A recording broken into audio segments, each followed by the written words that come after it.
I Know Why the Caged Bird Sings by Maya Angelou.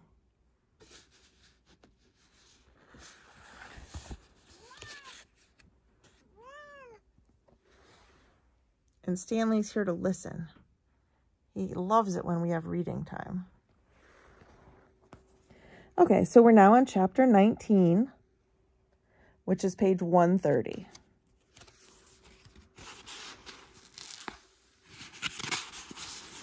Let's see if I can get it so you can follow along here. The last inch of space was filled, yet people continued to wedge themselves along the walls of the store. Uncle Willie had turned the radio up to its last notch so that youngsters on the porch wouldn't miss a word. Women sat on kitchen chairs, dining room chairs, stools, and upturned wooden boxes. Small children and babies perched on every lap available, and men leaned on the shelves or on each other. The apprehensive mood was shot through with shafts of gaiety as a black sky is streaked with lightning. I ain't worried about this fight. Joe's gonna whip that cracker like it's open season.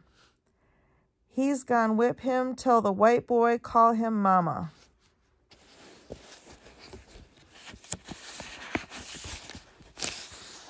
Okay. Sounds like there's gonna be a fight.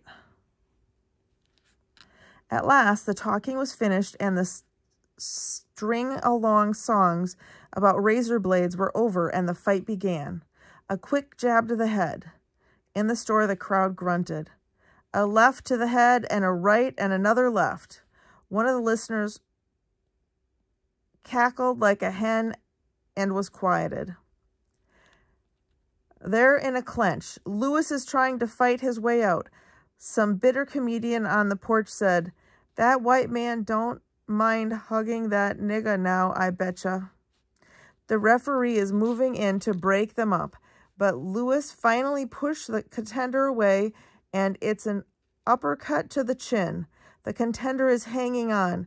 Now he's backing away. Lewis catches him with a short left to the jaw. A tide of murmuring assent poured out the doors and into the yard. Another left and another left. Lewis is saving that mighty right. The mutter in the store had grown into a baby roar, and it was pierced with the clang of a bell, and the announcers, "That's the bell for round 3, ladies and gentlemen."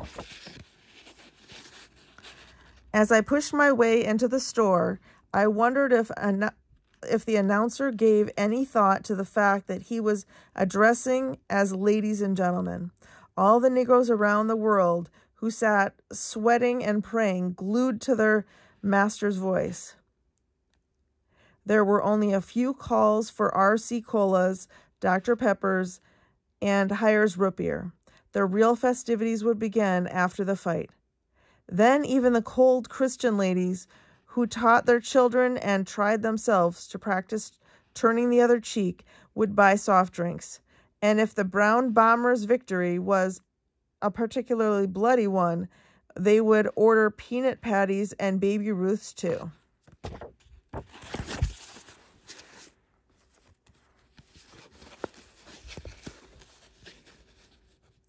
Bailey and I lay the coins on top of the cash register.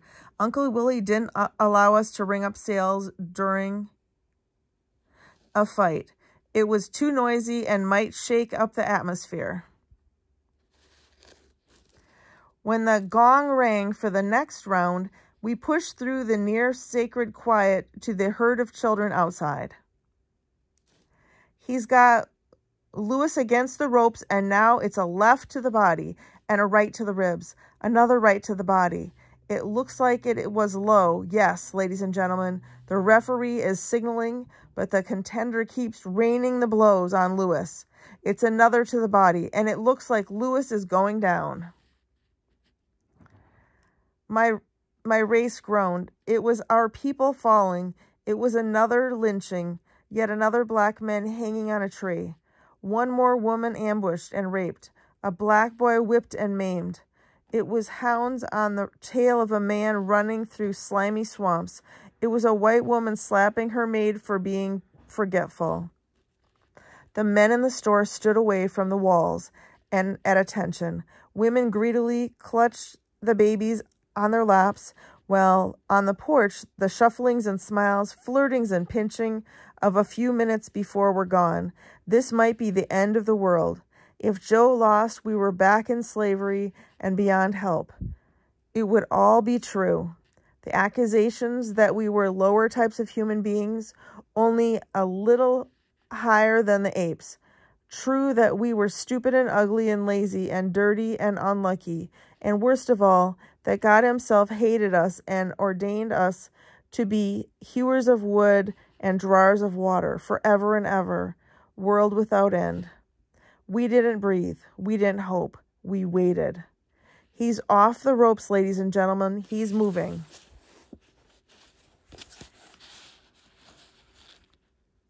Toward the center of the ring, there was no time to be relieved. The worst might still happen.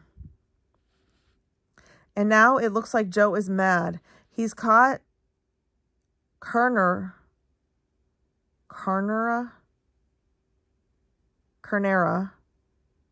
with the left hook to the head and a right to the head. It's a left jab to the body and another left to the head. There's a left cross and a right to the head. The contender's right eye is bleeding, and he can't seem to keep his block up. Lewis is penetrating every block. The referee is moving in, but Lewis sends a left to the body, and it's the uppercut to the chin. And the contender is dropping. He's on the canvas, ladies and gentlemen. Babies slid to the floor as women stood up and men leaned toward the radio. Here's the referee. He's counting. 1, 2, 3, 4, 5, 6, 7.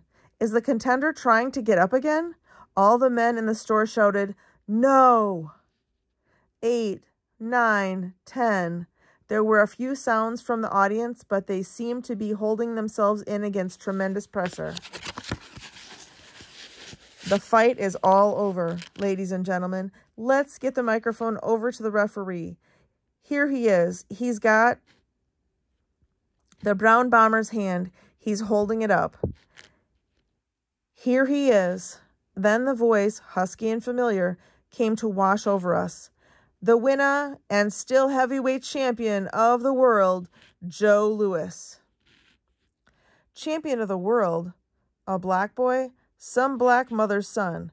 He was the strongest man in the world. People drank Coca-Colas like ambrosia and ate candy bars like Christmas. Some of the men went behind the store and poured white lightning in their soft drink bottles.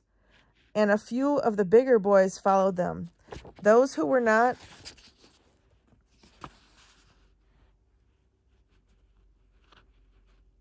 chased away came back, blowing their breath in front of themselves like proud smokers.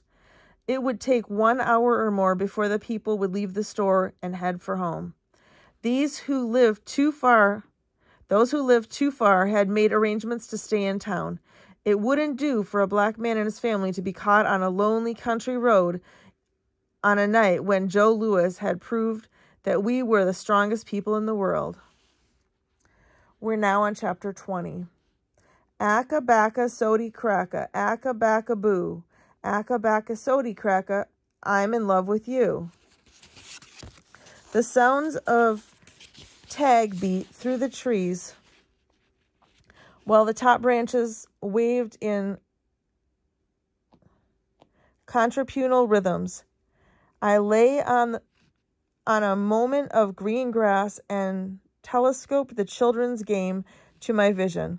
The girls ran about wild, now here, now there, never here, never was. They seemed to have no more direction than a splattered egg, but it was a shared if seldom voiced knowledge that all movements fitted and worked according to a larger plan. I raised a platform for my mind's eye and marveled down on the outcome of Acca Bacca. The gay picnic dresses dashed, stopped, and darted like beautiful dragonflies over a dark pool. The boys' black whips in the sunlight popped behind the trees where their girls had fled, half hidden and throbbing in the shadows. In the summer picnic, fish fry in the clearing by the pond was the biggest outdoor event of the year. Everyone was there. All churches were represented, as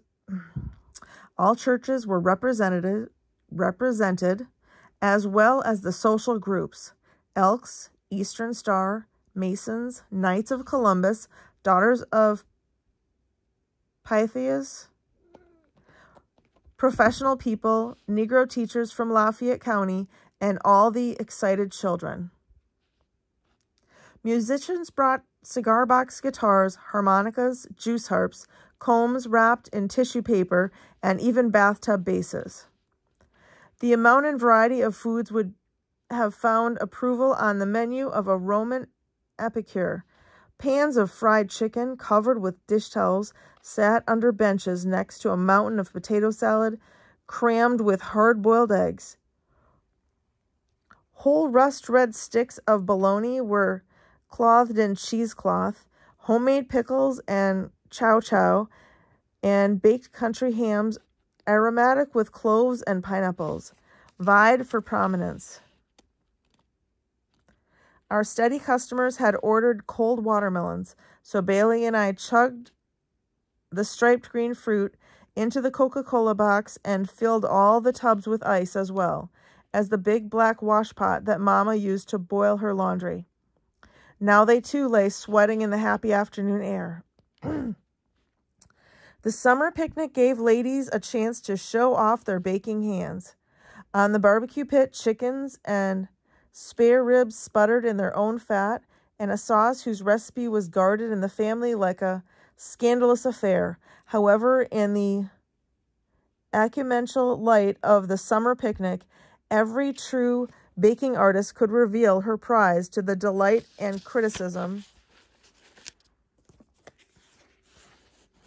of the town. Orange sponge cakes and dark brown mounds dripping Hershey's chocolate stood layer to layer with ice white coconuts and light brown caramels.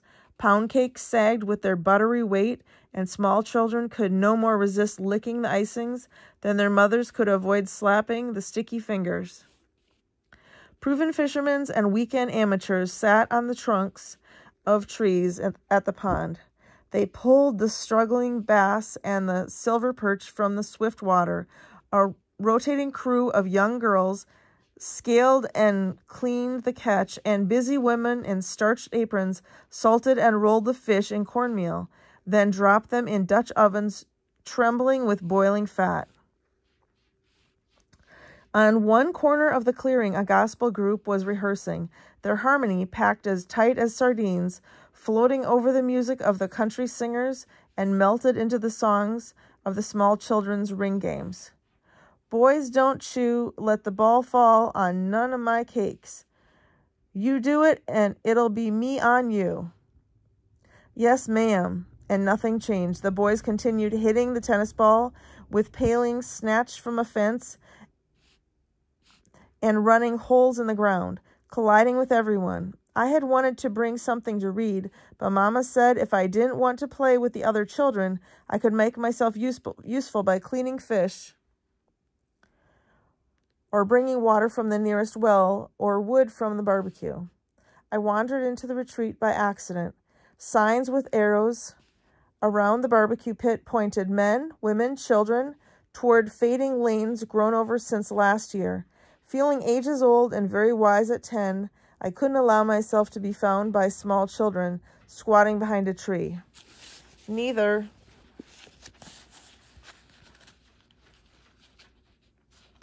did I have the nerve to follow the arrow pointing the way for women. If any grown-up had caught me there, it was possible that she'd think I was being womanish and would report me to Mama, and I knew what I could expect from her. So when the urge hit me to relieve myself, I headed toward another direction. Once through the wall of sycamore trees, I found myself in a clearing 10 times smaller than the picnic area and cool and quiet. After my business was taken care of, I found a seat between two protruding roots of a black walnut tree and leaned back on its trunk. Heaven would be like that for the deserving, maybe California too, Looking straight up at the uneven circle of sky, I began to sense that I might be falling into a blue cloud far away. The children's voices and the thick odor of food cooking over open fire were the hooks I grabbed just in time to save myself. Grass squeaked and I jumped at being found. Louise Kendricks walked into my grove. I didn't know that she too was escaping the gay spirit. We were the same age, and she and her mother lived in a neat little bungalow behind the school. Her cousins, who were in our age group, were wealthier and fairer, but I had secretly believed Louise to be the prettiest female in stamps, next to Mrs. Flowers. "What you doing sitting here by yourself, Marguerite?" She didn't accuse, she asked for information. I said that I was watching the sky. She asked, "What for?"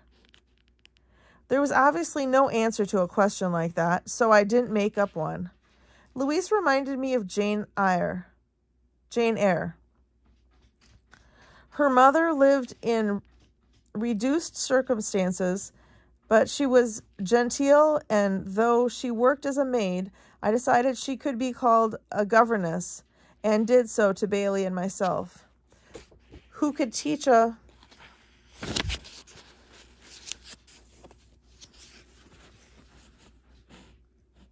romantic, dreamy 10-year-old to call a spade a spade. Mrs. Kendricks could not have been very old, but to me, all people over 18 were adults, and there could be no degree given or taken. They had to be catered to and pampered with politeness.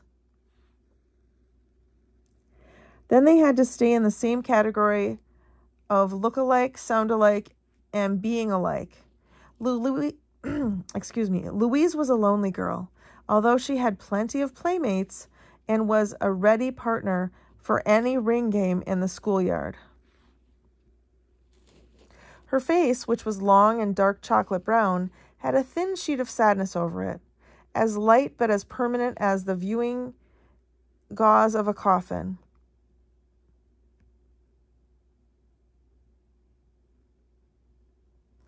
And her eyes, which I thought her best feature, shifted quickly as if what they sought had just a second before eluded her. She had come near, and the spotted light through the trees fell on her face and braids in running splotches.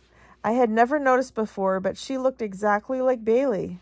Her hair was good, more straight than kinky, and her features had the regularity of objects placed by a careful hand. She looked up. "Well, you can't see much sky from here." Then she sat down, an arm away from me, finding 2 exposed roots. She laid thin wrists on them as if she had been in an easy chair. Slowly, she leaned back against the tree. I closed my eyes and thought of the necessity of finding another place and the unlikelihood of there being another with all the qualifications that this one had. There was a little peel of a stream, and before I could open my eyes, Louise had grabbed my hand. I was falling. She shook her long braids. I was falling in the sky. I liked her for being able to fall in the sky and admit it.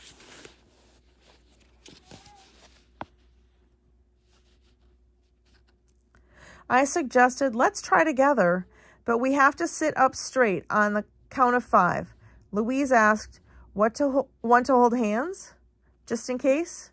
I did. If one of us did happen to fall, the other could pull her out.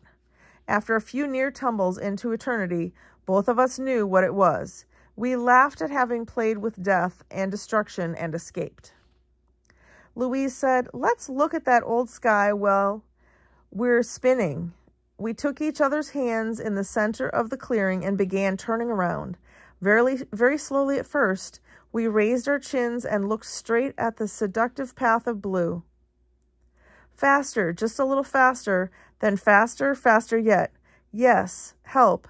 We were falling, then eternity won after all. We couldn't stop spinning or falling until I was jerked out of her grasp by greedy gravity and thrown to my fate. Below, no, above, not below, I found myself safe and dizzy at the foot of the sycamore tree. Louise had ended on her knees at the other side of the grove. This was surely the time to laugh. We lost, but we hadn't lost anything. First we were giggling and crawling drunkenly toward each other, and then we were laughing out loud, uproariously. We slapped each other on the back and shoulders and laughed some more. We had made a fool or a liar out of something, and didn't that just beat all?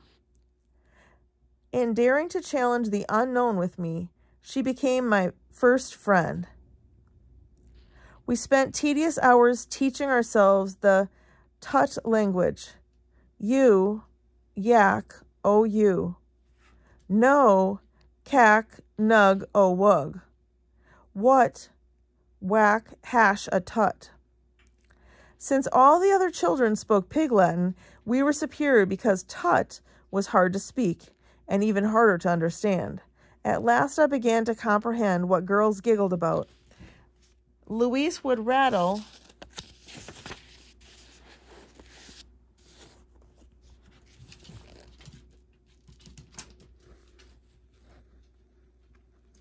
off a few sentences to me in the unintelligible Tut language and would laugh.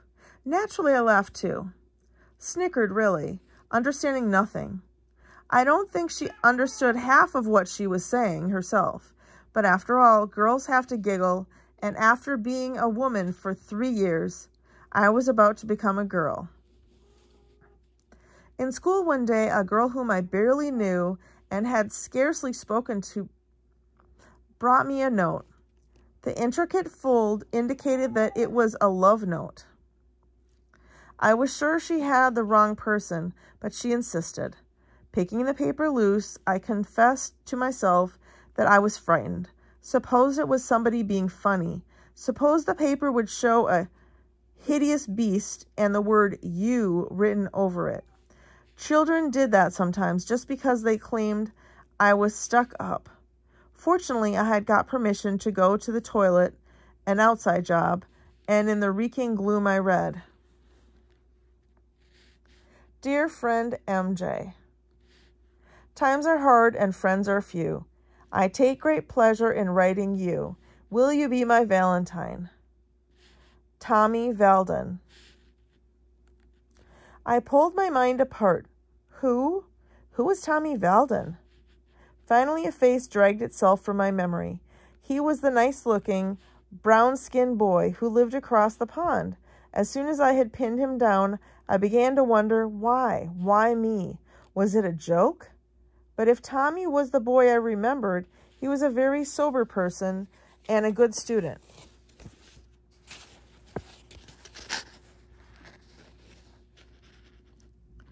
Well then, it wasn't a joke. All right. What evil, dirty things did he have in mind? My questions fell over themselves. An army in retreat. Haste. Dig for cover. Protect your flanks. Don't let the enemy close the gap between you.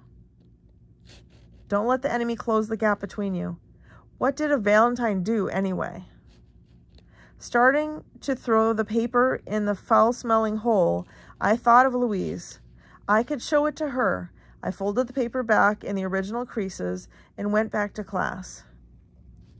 There was no time during lunch period since I had to run to the store and wait on customers. The note was in my sock, and every time Mama looked at me, I feared that her church gaze might have turned into X-ray vision, and she could not only see the note and read its message, but would interpret it as well. I felt myself slipping down a sheer cliff of guilt, and a second time I nearly destroyed the note. But there was no opportunity. The take-up bell rang, and Bailey raced me to school, so the note was forgotten. But serious business is serious, and it had to be attended to. After classes, I waited for Louise. She was talking to a group of girls laughing.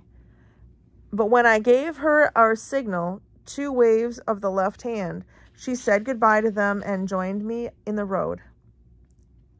I didn't give her the chance to ask what was on my mind, her favorite question. I simply gave her the note. Recognizing the fold, she stopped smiling. We were in deep waters. She opened the letter and read it aloud twice.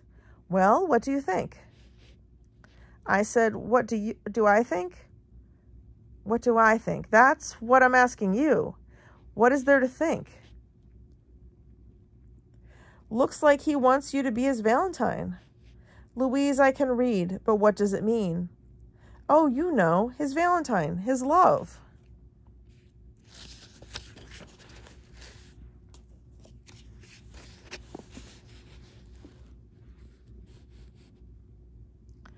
There was that hateful word again, that treacherous word that yawned up at you like a volcano. Well, I won't. Most decidedly, I won't. Not ever again. Have you been his Valentine before? What do you mean, never again? I couldn't lie to my friend, and I wasn't about to freshen old ghosts. Well, don't answer him then, and that's the end of it. I was a little relieved that she thought it could be gotten rid of so quickly. I tore the note in half and gave her a part. Walking down the hill, we minced the paper in a thousand shreds and gave it to the wind. 2 days later, a monitor came into my classroom. She spoke quietly to Miss Williams, our teacher. Miss Williams said, "Class, I believe you remember that tomorrow is Valentine's Day, so named for St. Valentine, the martyr who died around AD 270 in Rome. The day is observed by exchanging tokens of affection and cards. The 8th grade children have completed theirs, and the monitor is acting as mailman. You will be given cardboard, ribbon, and red tissue paper during the last period today, so that you may make your gifts. Glue and scissors are here at the work table. Now stand when your name is called." She had been shuffling the colored envelopes and calling names for some time before I noticed. I had been thinking of yesterday's plain invitation and the expeditious way Louise and I took care of it. We who were being called to receive Valentines were only slightly more embarrassed than those who sat and watched as Miss Williams opened each envelope. Helen Gray, a tall, dull girl from Louisville, flinched.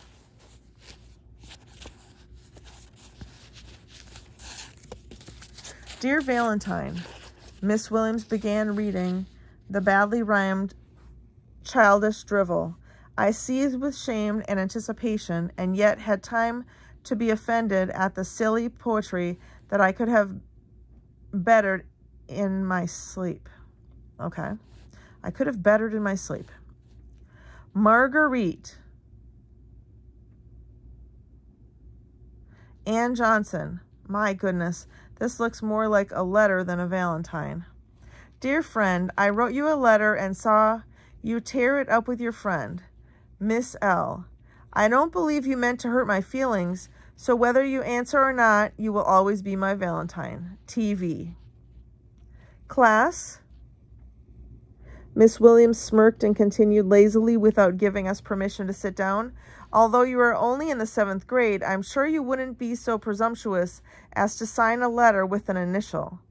But here is a boy in the 8th grade about to graduate, blah, blah, bluey, blah.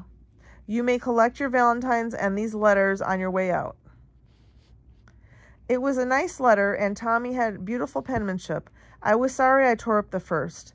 His statement that whether I answered him or not would not influence his affection reassured me. He couldn't be after you-know-what if he talked like that. I told Louise that the next time he came to the store, I was going to say something extra nice to him.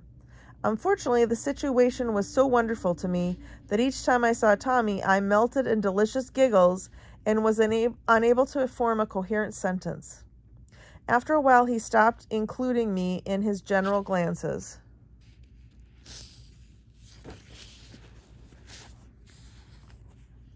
That's the end of chapter 20.